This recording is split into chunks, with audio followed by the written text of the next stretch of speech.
What's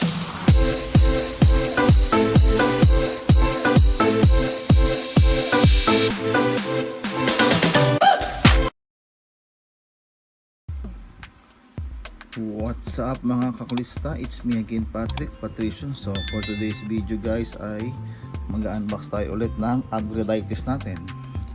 Tadang! Ito ay yung ating hubs natin. Okay, so makikita nyo naman yan dyan sa description natin, sa title natin.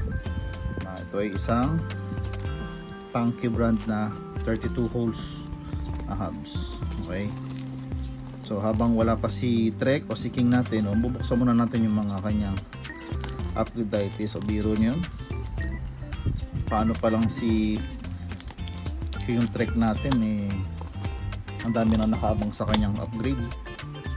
Tapos soon i-ano natin yan, papakita natin yung pag-install. Hindi na ako mag-install yan, papakabit na lang natin sa bike shop. Marami namang bike shop dito na malapit. So ayan, buksan na natin siya. Okay, ang brand nito is Tanky. Hindi ko lang kung yung pronunciation, Tanky o Tank. Tanky brand. O sa Lazada ko to siya nabili. So lalagay na lang natin yung link dyan sa description kung gusto nyo bumili ng ganito. Okay, so check muna natin kung may defect. Yan bearing hub, seal bearing na rin ito. Ayun, ganda. Tanky bearing hub or tank, hindi ko alam kung tama yung pronunciation ko. So yan, tara buksan na natin. Okay,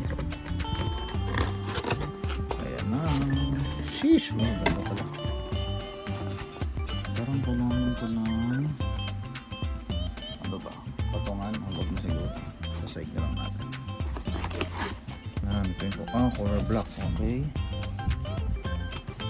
ganda. Ito yung mga pang true axle. Ayan, may kasama na siyang ganyan in case na magpalit kayo ng fork o yung frame. Yan, ito din. Yan, harap likod na siguro to. Ayan, diba? Ganda, sulit. So yung presyo nito nabili ko is, I forgot na kulang-kulang 2,000 basta mga ganon. Ito yung sa likod. Ayan siya. Okay, so as you can see, maganda siya. Mamaya natin sound check. Ito, ayan siya. Diba, maganda siya. Magandahan lang nito is mayroong mga abubot na ganito. Ito. So ito 32 holes naman yan. So ayan. Bali ano yan, ganyan. Yun lang. Ito ang masabing ganda. So ito check na natin yun. Meron ba siyang space? Ito, meron siyang spacer pala in case na kailanganin natin. Dito ata yan. Kung medyo ano yung holes nyo, yung baga kung ilang speed tapos medyo hindi abot, ito yung magiging isasalba. Ito siya, spacer. Tapos ano pa meron dito? May kasama palang quick release. Ang ganda pala Teka nga, may kasama na siya. Dalawa na yan, harap likod dyan. Ano pa yung isa, andun lang. Ayos. So alloy na to guys, alloy. Okay, so check na natin yung tunog. Yan.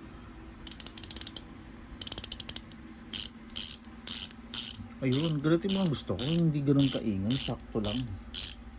Sana naririnig ng maayos, no, sa audio ng camera natin. Tapos sabi nila is 6 poles. Tama ba? 6 poles ba? Alam ko nabubunot lang to Hindi ko nga kung mabubunot natin. Ba, hindi ko ata mabunot So anyway, sa 6 poles siya. Tapos sa isang pole merong 3 teeth. 3 tooth. Parang ganon. Ang maganda engagement nyo. Kagat agad. Yun ang maganda. Hindi ko naman kasi masyado sabol yung tunog eh. Kumbaga bonus na lang yung kumaingay. Ang gusto ko yung engagement niya. Yun yung model niya, TH31 Tanke. Okay, so ito yung pang true axle. Ay hindi, pang quick release. Hindi ko lang alam kung tatanggal natin to. So teka lang natin, subukan natin.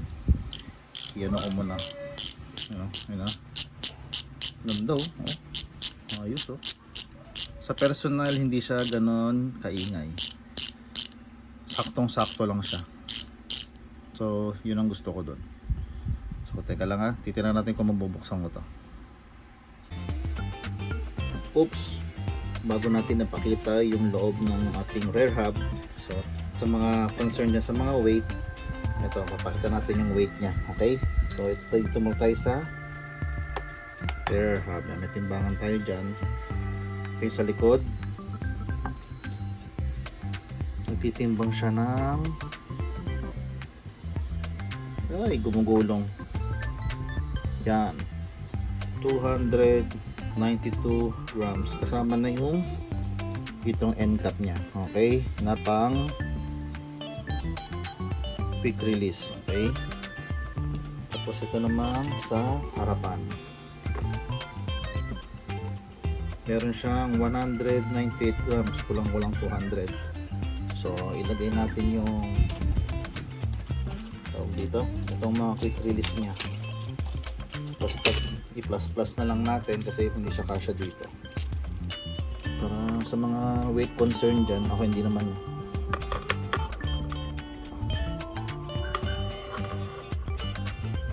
Yan, ayaw mo makisama. Yan, siya ay 109. So yun guys, so lalagay ko lang sa screen yung compute dyan. 108, nagbago siya. Kalimutan ko yung sa ano eh, yung sa rear hub eh. Okay, so lalagay ko lang sa screen kung ano yung weight nya. Okay, so total nya kasama yung ano. So tara, tingnan natin yung loob ng rear hub.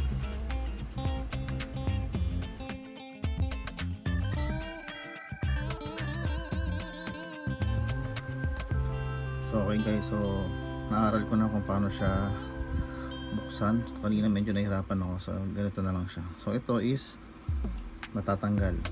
Yan. Ito yung pang quick release. So ito naman, kung gusto mo palitan ng true axle, ito naman yun. Yung mga aparatos dito. Dito yan. Yung ilalagay mo yung apat na yan. So anyway, ito tayo. Ito ay sealed. So yun yung brand nung sealed bearing nya. 6902 2RS. Ano nakalagay? NBK ba o NBK no? Yan.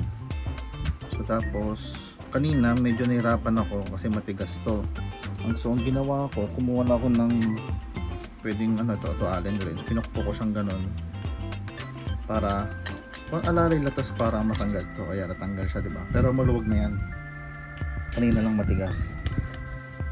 So pagkatanggal mo niyan, so makikita mo ulit yung bearing dito. Ito, hindi ko lang wala nakalagay na size or yung pagkakakilanlan niya. Anyway, so ngayon tatanggal na natin to. So meron din ako na-discover kanina, baka nabanggit ko na 6 poles 3 teeth, 3 tooth, tama, pero ito is mali pala. Ito ay 6 poles lang, pero wala siyang 3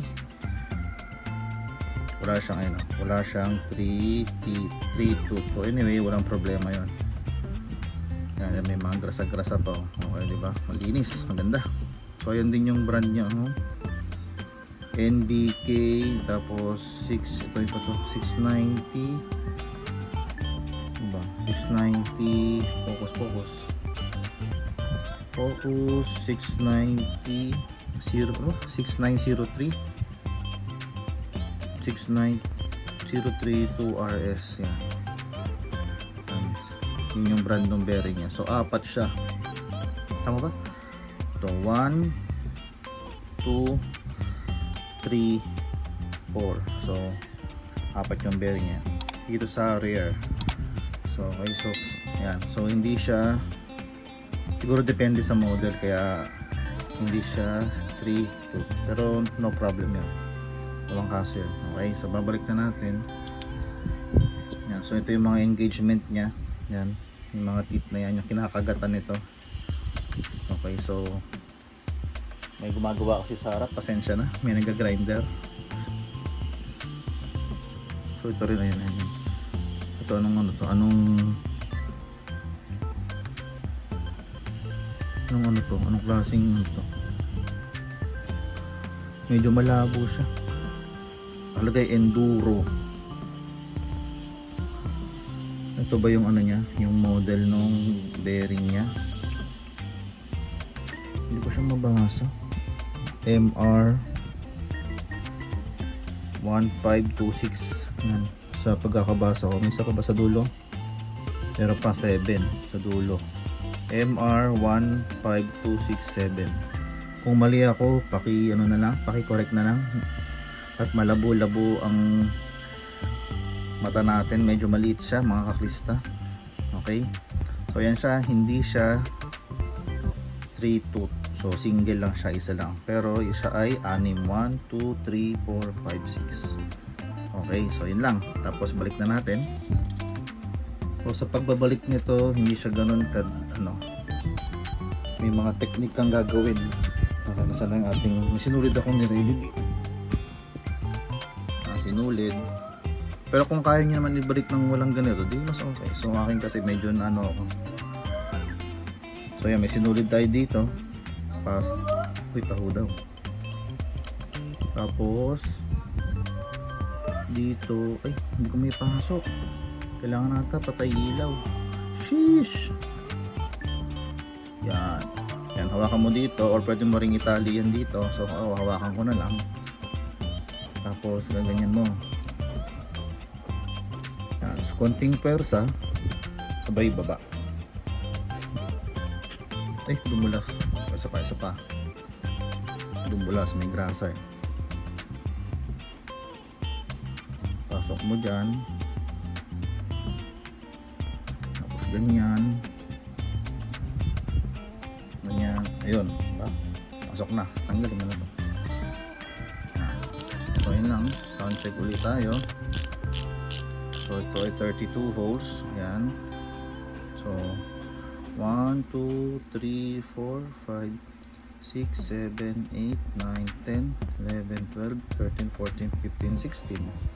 So 16 to 16, bali 32 holes siya. Dito sa model na TH31. Okay, so siguro sa ibang model 3 tooth yun. So sa mga ganitong may brand dyan, pakishare naman, baka pares tayo or mas maganda yung sa inyo, i-share naman natin. Okay, so baka sa inyo 3 tooth yung dito pero ibang model, TH31. So walang kaso yun, magandang engagement niya. Sound check. Okay, so soon pagdating ni Trek and King, ito yung papakabit natin agad-agad. So ayan siya, bearing niya. Itong sa front hindi ko na mabuksan to pero dalawa lang to, isa dito tsaka isa dito. So ayan. Okay, ganda oh. Ganda siya, smooth. Ang ganda ng bearing, smooth niya. So mararamdaman ko na yung pinagkaiba ng ball bearing sa sealed bearing kasi naka ball bearing pa si Trek, si King natin. Okay, so ito ay alloy pero may magnet tayo dito. Ito yung magnet natin, ito. Ayan. Magnet yan, ito katunayan. Ayan, nahulog. Ayan, magnet siya. Ito may konti siyang may konti siyang magnet. Siguro may halo to. Itong dito sa prehab niya, no? Yan. Ito nga pala ay good for 10 to 12 speed sa aking pagkakaalam. So lalagay ko na lang yan sa screen, pati yung sukat niya. Yan. Ang dito is 135. Dito. Basta ilagay natin yung pang ano. Ay, naku, nahulog pa. lumayo pa. Ito lagyan natin dito kasi true axle naman, hindi naman ano naman tayo, quick release naman tayo. So teka lang, kunin lang natin yung isa na hulog. Yan. So ayan siya. So meron tayong metro dito. Ito ay 135. So ayan, saktong sakto 135. Okay, 135 siya, 135 mm. Okay, so kung makikita nyo dito, so times 10 nyo na lang, 13.5 kasi yan, nandito siya. Ito 10, 11, 12, 13, it's 13.5. So times 10 nyo na lang, it's 135. So ito ay 100 ata to. Sakto yan sa 10. So hindi lang mano sa camera, pero sa personal sakto siya.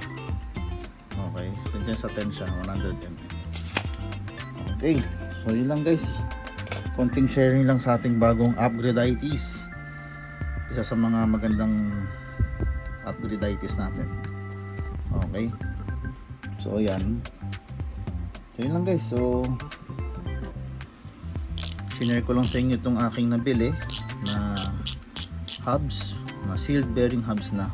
Okay, so isa sa magandang upgrade kay Trek natin. So yun lang guys, at sana magustuhan nyo itong aking review, although hindi pa naman siya talaga nakakabit sa ating ano, kasi hinihintay pa natin.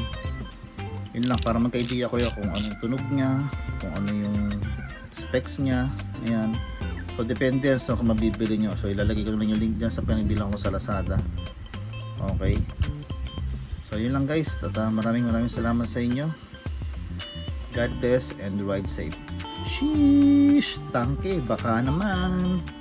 Bye bye.